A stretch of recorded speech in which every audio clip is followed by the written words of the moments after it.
So welcome back, everybody. We continue today in the halacha in the chapter 35, which I believe today is the fifth class in this chapter, as it being a fundamental chapter. I know, perhaps in the previous weeks we took a bit maybe more time to review the class of the previous week, just to get into it. But I felt in order just to move on, on the outset, I would just say that suggest everybody to just to get the flow for those newcomers. If you to suggest to go back to the previous class, you could see it again in the very link box. Just type in Tanya, or as we mentioned quite a few times, always worthwhile to know to this website, again hosted by koshertube.com, which is the Tanya Online, tanyaonline.com. Again, the advantage, it's the same classes with the advantage of the quick access to the previous classes, as well to follow, the ability to follow with the text, the class with its text. So we're holding Ve'in Kain, or Ve'in Eir Hashem Sheira Umizgala Bei Elai Dekim HaMitzvahs. Basically, again, a bit of a recap. We have to, or I can't. That's the way. I feel that it's important that some introductory words into this class. So we're going to try to make it brief, not to take much time. So the Alter Rebbe again spoke about the oil, which the Yenuka mentions based on the pasuk, which says "Hachacham einav bereshay," the wise has his eyes on his head. So he says, who is the one on his head? The Shechina, which is Shari al Reshay, which is the fire which dwells on the head of the Yid. And just like any fire, in order to maintain the continuous burn, the continuous residing the flame on a wick, is only when there's adequate oil. There's constantly oil. The oil finishes, one puts more oil, and so on, adds oil in order to make sure that wick is never extinguished. So too, he says, Shlomo Melech Tzavach, Shlomo Melech screams V'shemen al reishcha al yachsar, that you should never be missing any oil on your head. And what is it? He says, V'inun uvdan tavan mitzvahs, basically learning Torah and doing mitzvahs. And with this, the Torah mitzvahs becomes the oil which maintains the burning of the Shechina, the Eir Hashem, the light of HaKadosh Baruch Hu, on the Reish, on the head of every Yid. And the Alter Rebbe pointed out, what is it? Why is the oil need to be? Why is Torah mitzvah need to be oil? What is insufficient of the neshama, which we know is a chelik l'kamimal? It's part of HaKadosh Baruch Hu. So it has similar to the substance, right, of Torah mitzvahs. Like you said, oil has there's something special of the substance of the oil, as it identifies with fire more than any other liquid. So to Torah mitzvahs in this context, because again, it's Hashem Elokecha Ish Eichu, the Hashem is fire, and Torah mitzvahs you have the Elokus, the energy of Elokus, the energy of God in every mitzvah, is Evodim, Hashem's limbs, and so on. So that becomes the oil, the substance which maintains the Hashra, the dwelling of the Shekhinah on a continuous basis. Again, as the Yid continues to learn Torah and do mitzvahs, so the question is, isn't the Neshama also a chelik l'ka? It's also the whole substance, the whole makeup of the Neshama. It's a part of God. So why is that not good enough to be used as oil? Again, just read the tidbits of the previous classes. Again, to get into this class, so the Alter, or even the expression of the neshama, which because the neshama is a chelik l'kamima, like Alter Rebbe elaborates in the third chapter, because it's a part of God, so therefore it has a genuine love to Hashem, fear to Hashem. So all these expressions of love and fear, which all these neshama expressions, again as a result being the neshama part of God, why shouldn't that be the oil which would keep the wick burning? In other words, the psila, which is the gufa adam, the body of man, having the shechina on a constant basis, al reishay, on the top of him. Why do you need the Torah mitzvahs, the tefillin, the mezuzah, and so on and so forth? So the Alter Rebbe says, in the end of the day, the shechina is there when it's all about shechina, meaning to say that ultimately when a person demonstrates his love to Hashem, there's some subtle eye involved. Again, not chas v'shalom for any he has avos Hashem for any ulterior motives. That's not true, genuine avos Hashem, love to HaKadosh Baruch Hu, or fear of HaKadosh Baruch Hu. But the mere expression of love and fear, namely love, as we pointed out last week, namely love, is about I love, and any I in the most subtle level, most delicate and subtle level, it doesn't click with HaKadosh Baruch Hu, just like on the grander picture, as the Gemara says in Seitan and Evil Yechelim Lodar, Hashem says, when there's ego, when there's I, when there's self-centeredness, I cannot stand there, I cannot be there. It's a place that I turn away from. So even when you're dealing, bring that in, shrink that in, even to the most smallest, minute expression of I, which is ultimately the expression of the neshama. Even again, it's a genuine fear, it's a genuine love. And say this a time and again, chas v'shalom, there's no real I involved when a person loves HaKadosh Baruch Hu, but the expression of a feeling, of an attribute of love, there is I love, I fear, but namely I love, and therefore that little I doesn't connect, that cannot be the oil which should allow the Shekhinah to be able to feel comfortable. It's precisely the mitzvah, which is not about me at all. It's about God, one solely about God, maybe the limit of the Torah or the mitzvahs, and so on, as he explained. The definition of a mitzvah. The mitzvah is ultimately the presence of Hashem. It's ultimately God Himself without nothing of myself mixed in. I submit myself. The mitzvah is Eiver de Mal Hashem's limb. Torah is Anechi Hashem Alekecha. Torah is God, and therefore, when I fulfill a mitzvah, it is complete submission of myself into the aid of HaKadosh Baruch Hu, and therefore, precisely Torah mitzvahs becomes the oil which allows the aid of Shechina, the light of the Shechina, to reside over man. So again, I'm saying it very brief, worthwhile to see a little bit barichus, and a little bit length and elaboration in the previous classes. And Alter Rebbe goes on, again we're holding in page 88, which is about halfway through, more, about two-thirds through the chapter. So we're holding the Einei Hashem Shedim Mizgale Dekima Mitzvahs. As such, this was the culmination that the last week's the ending of the last week's class, that the Eid Hashem does not dwell and is not revealed within the Yid, is not manifest within the Yid, only through the fulfillment of mitzvahs. This is Hashem's desire, Hashem's wisdom. Belishum has to put him without any concealment. So the Rebbe goes on now, and he says, now that we established that it's about only Torah mitzvahs, is the oil, again, which maintains the Eid HaShechina, the light of the Shechina, in order to constantly dwell over man.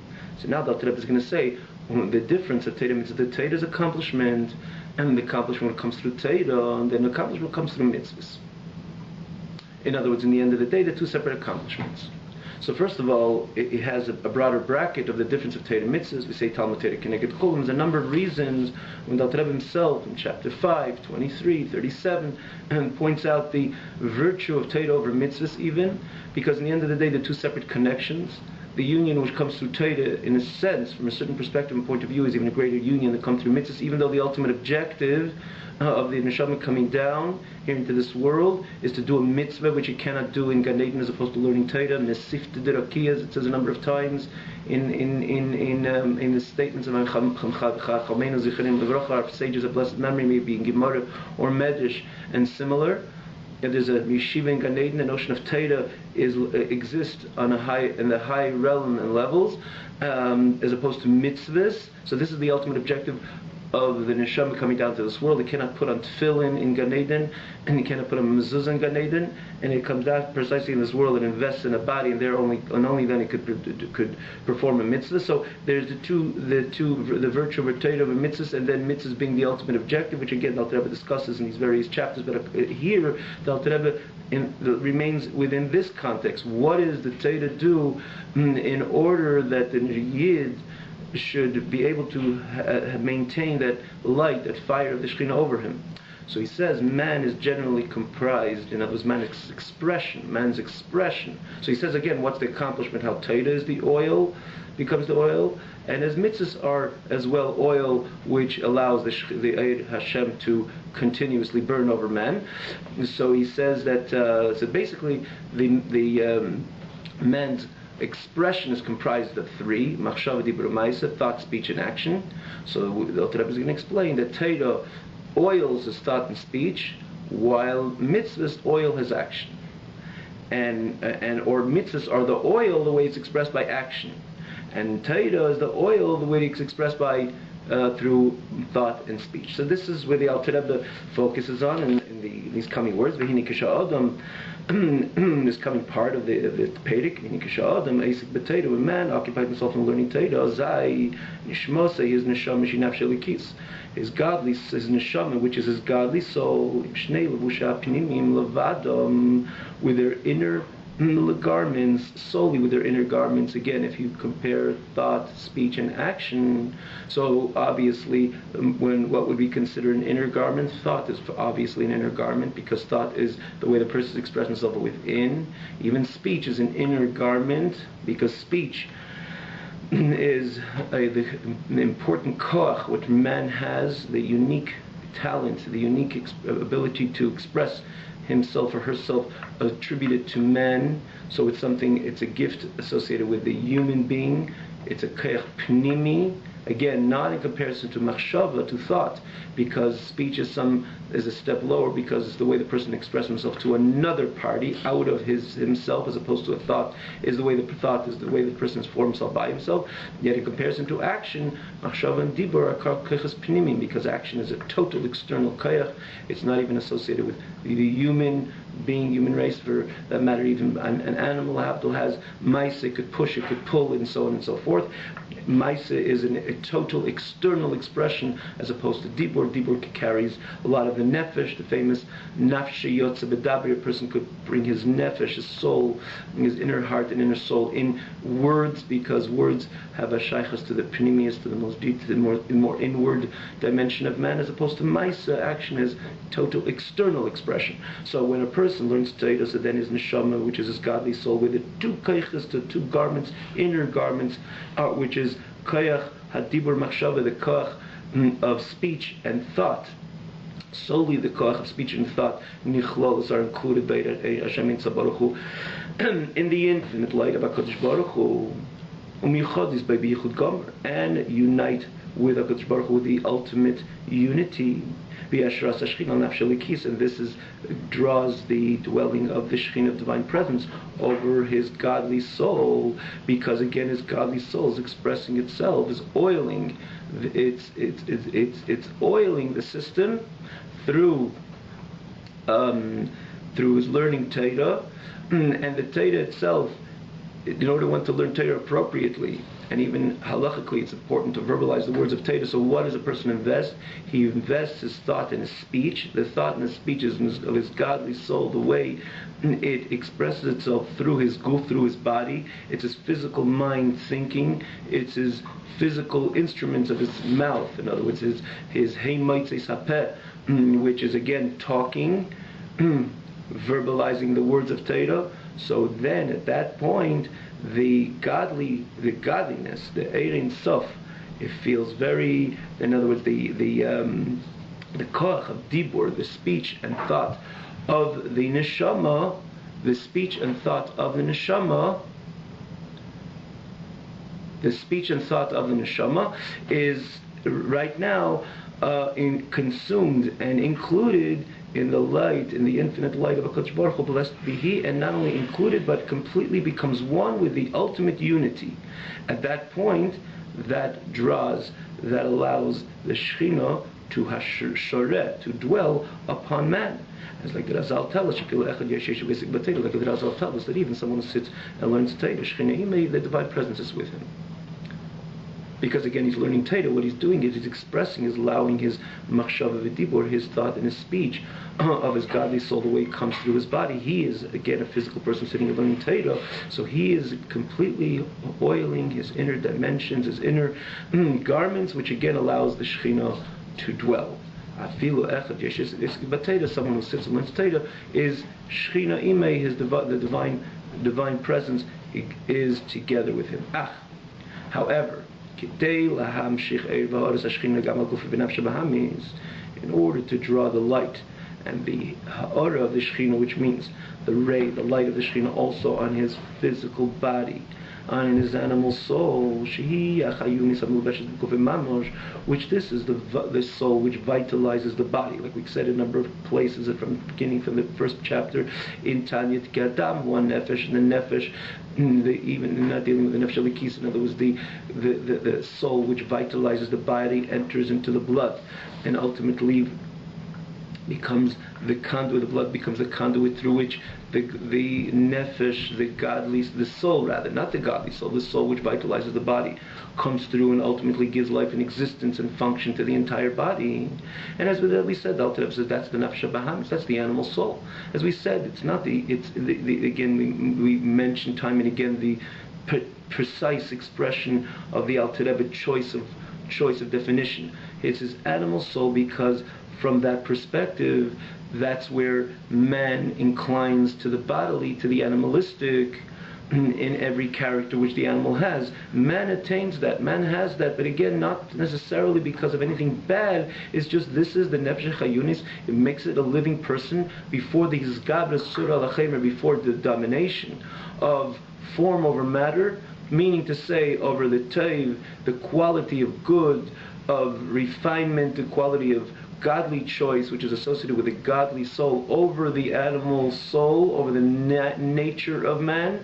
This is the way. This is the before that, prior to that, the nefesh itself, the nefesh chayunis, is the nefesh bahamis, is the animal soul, which is again, you're looking at the person from the perspective of only body. He's inclined to the bodily, to even the animalistic.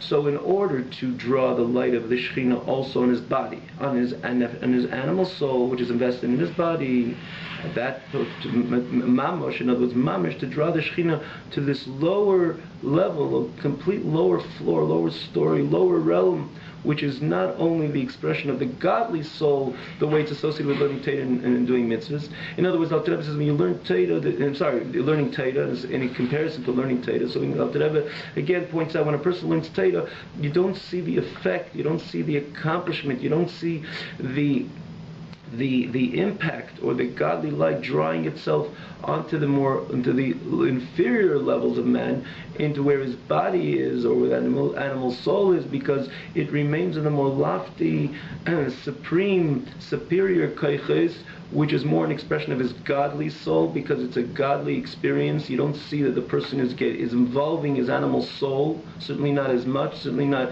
as well, not his body, as opposed to the person puts on tefillin, it's on his physical hand, and other mitzvahs which are associated with the physical, doing even separating Trum and Maisis, putting up mezuzah, it's man's physical involvement. Torah is not so much man's physical involvement, even though from the perspective of his of a verb, from dibur, the speech, the involvement of speech in his learning Torah, there is, to some degree, it says akimas fasav havimaisav, moving your lips, to the extent that there is action as well. So it has an effect in some action in some inferior dimension of man when a person learns Torah. But yet you can't have comparison to the involvement of a person doing mitzvahs, with then even the inferior parts of him are involved in the mitzvah. The actual whole koyach ha'maisa, the koyach ha'maisa, which is associated with his guf, the koyach of action, primarily associated with his body and his animal soul, are involved in the mitzvah. And in order to draw the Shekhinah there, because again, you don't want to leave any part of the person's body, like you don't want to have a fragmented flame because it doesn't have oil from every angle of the wick. It shows have only oil in one part of the wick and not the entire part of the wick full of the oil, because that's the only way that there will be a nice, beautiful burning flame. If there's compromise, if the oil, the placement of the oil in the wick is compromised, so then you don't have a nice burning flame. And in this case as well, because the whole point is to draw the Eira Shechina throughout the entire body, the entire mitzvahs of the person. So therefore, this is where mitzvahs comes in. And that's what he says, you have to one has to be Mekai mitzvahs maisi, is the physical actions, and not necessarily the guf mamish, which are accomplished through the body itself. The energy of the body, which is invested in this action, is then it becomes completely consumed in the light of HaKadosh Baruch Hu and the will will of HaKadosh Baruch Hu. And again, as well, similar to the experience of learning Torah. When the godly soul is completely, uses the same expression, miyuchad bai, is completely one. But yichud gomer, with the ultimate oneness with HaKadosh Baruch Hu, or again, when it comes to learning Torah by the Nefesh Elikis, Alter Rebbe uses the same expression, that then even the body, which is the energy which is invested in this action, which is a bodily energy, also becomes completely consumed in the light of HaKadosh Baruch Hu, and in the will of HaKadosh Baruch Hu, and again, he uses the same expression. There's no, an absolute expression that it becomes one with HaKadosh Baruch Hu, b'yichud gomer, with an absolute, complete oneness. And this is the third garment of the Nefesh Elikis, of the godly soul. So it's the godly soul expressing itself through the animal soul, through the body. Right? We shouldn't get confused that it's a godly soul, body, animal soul, because in the end of the day, it's a godly decision to do a mitzvah. So it's the godly soul which is coming through the action, which is, again, this is the garment of action, which is the garment of the godly soul. But the way it deals with, or the way it includes in the process, the body and the animal soul, because it's only the animal soul which vitalizes the body. So if you're putting on tefillin with your hand stretched out, you take one hand, you put on that tefillin, so it's a godly decision coming through the Maisa, the Levush HaShlishi, the third garment of the Nefesh Elikis, of the godly soul, which wants to do that action, but yet, who does it pull into? Who does it involve? It involves the goof, the body, and consequently involves the Nefesh Bahamis, the animal soul, which is vitalizing in that very moment when he performs the mitzvah. It's vitalizing that hand which the tefillin is placed on, and including the hand, which is, for example, wrapping the mitzvah as the straps around the head. So it all becomes part of that godly experience. V'nichlal bi kedusha mamosh. At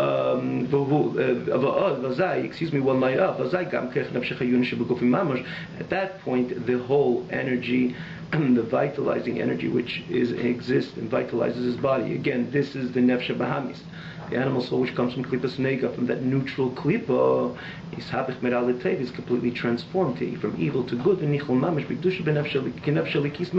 It becomes completely consumed at the moment of practice of that mitzvah into this sanctity and the holiness, exactly like in the Nefesh Elikis, like the godly soul. Because this, the animal soul, the body, is the one which is physically executing that mitzvah. Without the animal soul, without the physical body and the animal soul involved in this mitzvah, the godly soul, with all its greatest and noble decision, greatest and noble and type of noble decision, would never be able to accomplish in the body, because he ruchnius, because the godly soul is spiritual, and the body is physical and mundane, and therefore what combines the two is the memutza beineim, the intermediary between them, is Nefesh HaYunis HaBahamis, is this very soul which gives life to the physical body, which again, that's the animal soul, which is invested in the first physical step which exists within the body of man, which is the blood, like we said before. That's the introductory, that's where it enters in order to circulate the energy into every part of the body. It goes through the blood. The blood is the substance which is susceptible to the nefesh, to this soul, to the animal soul, to the soul which is called, again, the Nefesh HaYunis HaBahamis, to the animal soul, or the vitalizing soul, again, it's the same, which is invested in the physicality of man. That's why it's an intermediary. It's in one hand, it itself is not physical, it is a soul, but it's intermediary between the godly soul, which is holy, and the physicality of man, starting from the blood of man, which exists within the person's heart, v'chol haguf, in the entire body. So that ultimately again becomes the intermediary. In one hand, it's not physical, so it's connected to the godly soul, though it's not holy. If you remember, we mentioned, as Beis Alter Rebbe explained in chapter 6, the Nefesh Bahamis doesn't belong to the Shalosh Klippos Atmeis, to the lower level, the inferior and lower level of Klippa, which has no aliyah. We cannot be ma'ila, we cannot elevate it. It comes from Klippas, rather from Klippas Nega, chapter 7, which again you can invite it to look in there a little more in detail. The Rebbe describes this Nefesh Bahamis because it has the Klippas Nega, which is called the neutral Klippa, that if you don't elevate it, it falls into the lower level of Shalosh Klipas Meis, but you have the ability to elevate it. You can become Kedusha Mamash, you become Mamash holy. The notion of neutrality, you can go both ways, regress and progress, or digress and progress. And this is where the Nefesh Bahami is, the animal soul, being that this becomes the conduit, or through the connection, that connecting force between the godly soul and the body. And therefore, when the person performs a mitzvah, so the whole animal soul, which is the one who's involved in this mitzvah, again, because at that point the person puts on tefillin, as an example, if one lights the Shabbos candles, or one puts on tefillin, and then any action in any mitzvah, which is a ma'aseh, which is associated with action, so because at that point the God, this nefesh, the natural nefesh, which is called nefesh chayunis abahamis, the animal soul, the soul which vitalizes the body, is right now giving chayus to the body. Now, what is the person occupied in doing a mitzvah? So the physical limb which is doing the mitzvah, which is the body, together with the energy which is vitalizing that physical limb, let's say in the example which we're giving of tefillin, is right now completely transformed because it's involved in the mitzvah at the time, and the energy is vitalizing that hand which is putting on tefillin. It's vitalizing the hand which is the hand which is putting the straps around the opposite hand, and therefore the entire experience, the physical body is right now being part and consumed.